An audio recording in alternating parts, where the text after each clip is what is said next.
2 Chronicles chapter 9. When the queen of Sheba heard of the fame of Solomon, she came to test Solomon with hard questions at Jerusalem, with a very great caravan, including camels that bore spices, gold in abundance, and precious stones. When she had come to Solomon, she talked with him about all that was in her heart. Solomon answered all her questions. There wasn't anything hidden from Solomon which he didn't tell her. When the queen of Sheba had seen the wisdom of Solomon, the house that he had built, the food of his table, the sitting of his servants, the attendance of his ministers, their clothing, his cupbearers, and their clothing, and his ascent by which he went up to Yahweh's house, there was no more spirit in her. She said to the king, "It was a true report that I had in my own land of your acts and of your wisdom. However, I didn't believe their words until I came and my eyes had seen it. And behold, half of the greatness of your wisdom wasn't told me. You exceed the fame that I had. Happy are your men, and happy are these your servants who stand continually before you and hear your wisdom."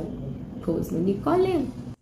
Verse 8. Blessed be Yahweh your God, who delighted in you and set you on his throne to be king for Yahweh your God, because your God loved Israel to establish them forever. Therefore, he made you king over them to do justice and righteousness. She gave the king 120 talents of gold, spices in great abundance, and precious stones. There was never before such spice as the queen of Sheba gave to King Solomon. The servants of Huram and the servants of Solomon, who brought gold from Ophir, also brought algum trees and precious stones. The king used algum tree wood to make terraces for Yahweh's house and for the king's house, and harps and stringed instruments for the singers. There were none like this seen before in the land of Judah. King Solomon gave to the queen of Sheba all her desire, whatever she asked, more than that which she had brought to the king. So she turned and went to her own land, she and her servants. Now the weight of gold that came to Solomon in 1 year was 666 talents of gold, in addition to that which the traders and merchants brought. All the kings of Arabia and the governors of the country brought gold and silver to Solomon. King Solomon made 200 large shields of beaten gold. 600 shekels of beaten gold went to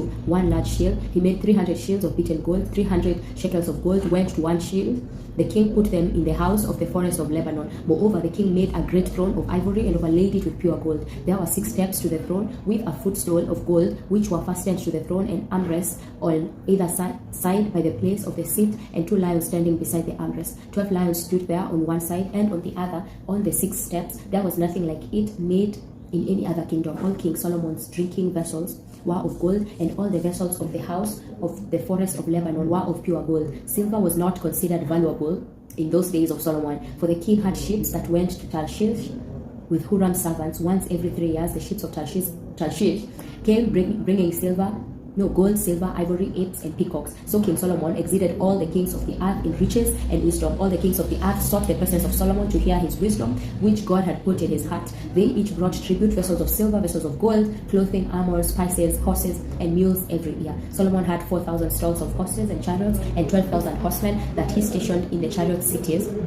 with the king at Jerusalem. He ruled over all the kings from the river even to the land of the Philistines and to the border of Egypt. The king made silver as common in Jerusalem as stones, and he made cedars to be as abundant as the sycamore trees that are in the lowland. They brought horses for Solomon out of Egypt and out of all lands. Now the rest of the acts of Solomon, first and last, and they written in the history of Nathan the prophet, and in the prophecy of Ahijah the Shilonite, and in the visions of Iddo the seer concerning Jeroboam the son of Nebat. Solomon reigned in Jerusalem over all Israel 40 years. Solomon slept with his fathers, and he was buried in his father's David's city, and Rehoboam his son reigned in his place. Amen.